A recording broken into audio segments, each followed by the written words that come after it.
this camera for 10 minutes. It's a camera which has had a little bit of controversy recently because it's not got a flippy screen, it's not got IBIS, it's not got so much that you'd really expect in modern cameras these days, and this kind of, especially in this kind of realm. This is of course the premium compact camera that is the RX1R Mark III. It's a camera which, when I heard it was released, I was like, I've called for this camera to be updated for a long time. I can't help but like it. Look at it. Am I excited for it? I don't know what to think. And what is going to come of this? It's a camera. I looked at the specs, and so did many of you, and there are a few things we were left thinking about. And there's a lot here which I feel a lot of people consider missing. Like I said, the IBIS, having inbuilt stabilization, is something of a standard almost these days. It's something which a lot of people like to use, especially for video. And the more I thought about it, the more kind of like negative thoughts I had, I was reminded really of one thing, and that's initially when the FX3 came out. And it's a camera that I wholeheartedly love. It's basically the same camera in a different body, and what does it improve? And I indeed had an A7S III at the time, and it was a great camera. In fact, it's pretty much the same camera as what I'm shooting on at the moment, but it's in a different body. Then I started thinking about it more, started using it, and I realized in this particular case, the FX3 was actually a better all-round camera, despite almost having pretty much the same specs. And right now it's regarded as one of the best cameras on the market. So with that in mind, let's think about the RX1R III a little bit harder. And this is where things start getting a bit more interesting. And this is my thinking, right? You've got the GFX100 RF, 100 megapixel, large format sensor, around about the same price. You've got the Leica Q3 and the Q343. Full frame sensor, around 60 megapixels. Takes relatively decent images. So what really counts here? And that's what we really need to ask. So before we go into a little bit more of the shooting, let's talk a little bit more about the specs. First things first, is this is a 61 megapixel sensor. So the same one out of the A7CR and the A7R V, which is great. The image performance out of those cameras is absolutely excellent and pretty much on the edge of where we're looking at when it comes at imaging performance for full frame cameras. So that's great, 61 megapixels. You got 693 autofocus points, and unlike a lot of the other premium compacts on the market, this is Sony's autofocus. So the autofocus is generally going to be absolutely fantastic compared to anything out there on the market, at least when it comes to premium compacts. There will be some shots here from a second day of filming I did with Dimitri from Alpha Studios, where we... You look very pretty right there. Compared the GFX100 RF and then indeed this particular camera. And it was another really good test of all the things this camera really brings. That comparison is coming up soon, so make sure you like, follow and subscribe. Let's continue. Because you got Leica, Fujifilm, and both of them are not really renowned for their autofocus. Sony is. Canon, Nikon don't have a miniature premium compact like this, so it does stand out on its own. And like I said, when I was going into this review, I was thinking, well, it doesn't have so much, right? It's like a fully articulating, very angled screen. In fact, it's just a screen built into the camera, which I don't think Sony have actually done for a camera in a really long time. And a lot of this feels like old kind of tech, because as far as I knew, ZEISS and Sony had really parted ways. But here we've got a 35mm f2 ZEISS lens. And I was honestly surprised here to see ZEISS back with that 35mm f2 that feels really quite nice in the hand. You've of course got a very tactile click to changing the aperture, but also it does actually have the ability to change between focus distance, giving you the ability to go up to 0.2 meters as well as the full range 0.3 to infinity. Something to note here though is that changing this actually makes the lens extend out. But it looks sharp, and I'll have to have a look at the images later, but you've seen a couple of them at the moment, and I'm still left thinking, why are we missing so much? But also kind of understanding things a little bit more. There's a reason why I prefer the FX3 and why I went for an A7C2 rather than A7 IV. And that was because of the size. It did something for me in a different way. So why do we feel the need to have a camera that is got all the bells and whistles? Why not just have a camera that does one thing? Does that really quite well? So let's talk video. This does 4K 30p, which is great. And I will admit, with that active stabilization, I feel like a lot of the shots that I've actually got out of this camera today will actually look quite good after the fact. You've actually got access to 120p in HD, which gives you the option of doing slow motion. Again, this isn't a videographer's camera, but if you were to do some form of travel vlogging, then it's actually incredibly capable.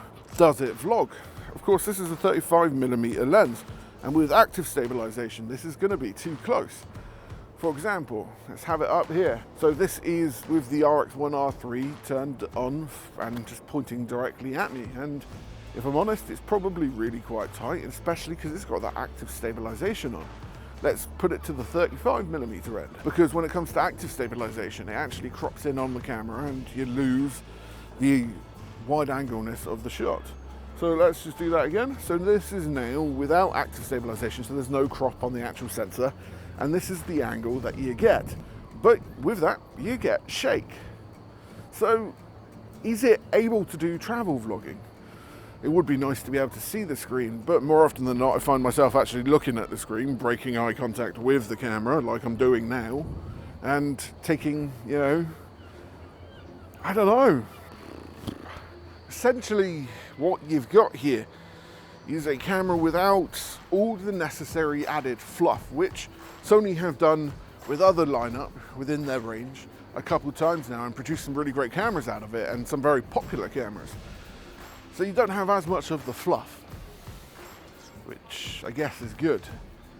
But they've also added a couple of things. For example, they actually have new film-like creative styles, and I've actually really been enjoying shooting with this. And with that, although a lot of the photos inside of, let's say, a Fujifilm, Leica Q, do have great colors, what I would say is I'm actually really impressed with the film styles in here, and they are in fact photos that I'd be quite happy to post straight off the bat, because I usually still even change the colors around a bit with the Fujifilm cameras that are a review here, as well as the Leica Q, because I just want to give it a unique flair. But the photos here are actually pretty good. It does also have a high key creative style in here as well, which is quite cool, and I kind of like. It's like a really kind of cross dynamic range. It does almost look HDR, but it's not.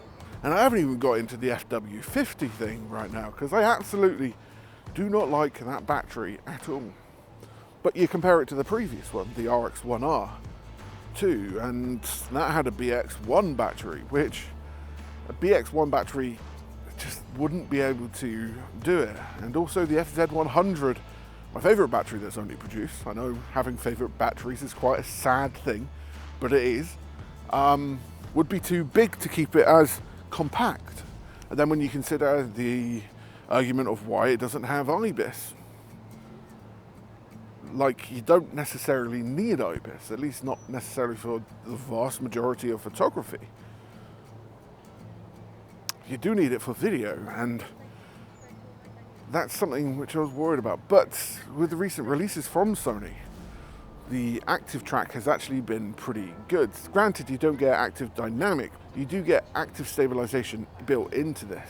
The majority of the video that I've shot with this today has literally just been using some of the film color styles rather than using S-Log. This does do S-Log and it does do Cinetone, which I'll show on the camera right now, and you know, that's great for people that want to be creating videos with this.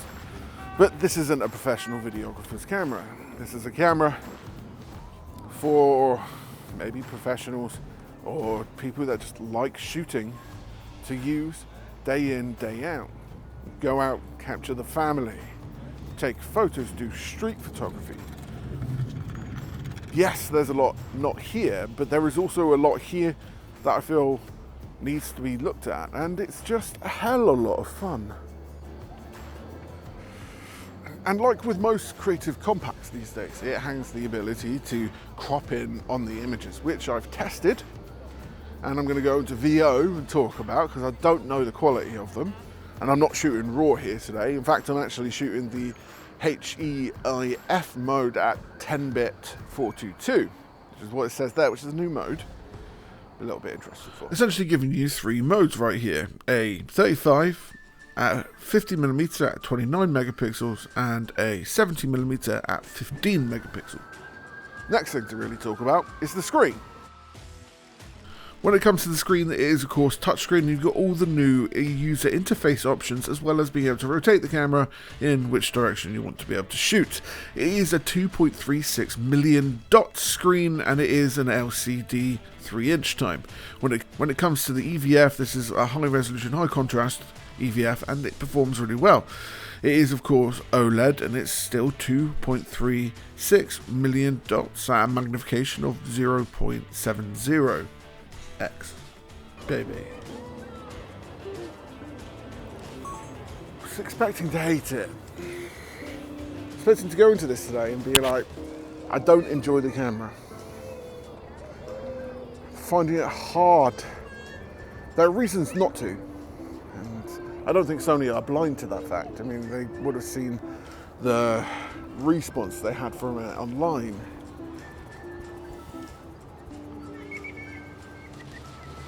But the screen is great. The OLED viewfinder is beautiful, and it takes some cracking shots. The camera also just weighs 498 grams, which isn't that too dissimilar to a lot of like Micro Four Thirds and APS-C counterpart. Make sure you do like and subscribe, because we're actually going to be doing a comparison between this camera and the GFX100 RF with a loyal customer of ours and a good friend of mine, Dimitri, and we're going to go do some landscape photography and just compare the two cameras and hopefully have a nice little chin wag. So something of note with the camera is that it actually does have a leaf shutter. It only does 0.02 of a second mechanical, and then you can go up to 8,000 in photo in electronic stabilization, and then for some reason you can push that to 12,800 for video. It's very bright today. Last thing to really discuss here is the ergonomics of the camera, and for such a small camera, I think this is actually one of the most comfortable holds that I've actually had with these premium compacts.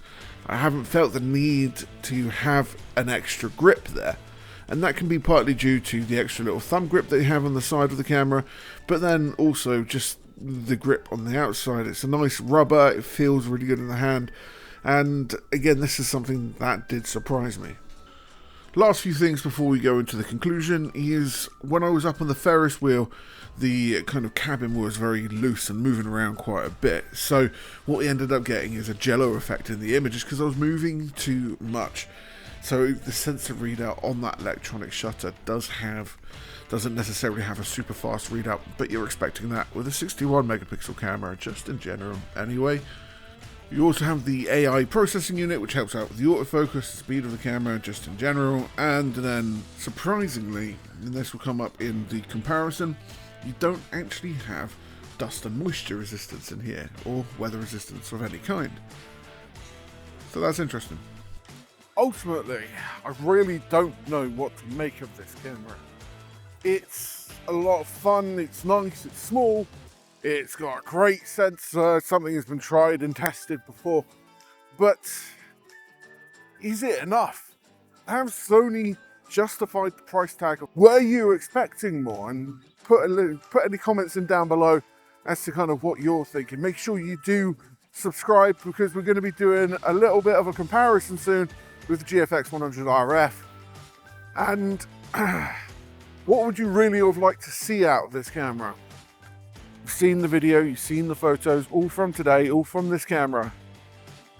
And I really want to know what you think. So please let me know. And this is quite a cool, composition, isn't it? I'm using the Ferris wheel in the background, which we did go on earlier, to kind of like frame me, make me look pretty. Using the RX1R to take a photo. We took plenty of photos with it today, but let's take a photo right now. And that's really what I'm left with at the end of the day. I want to use it more. Can I justify using it more? And that's the real question.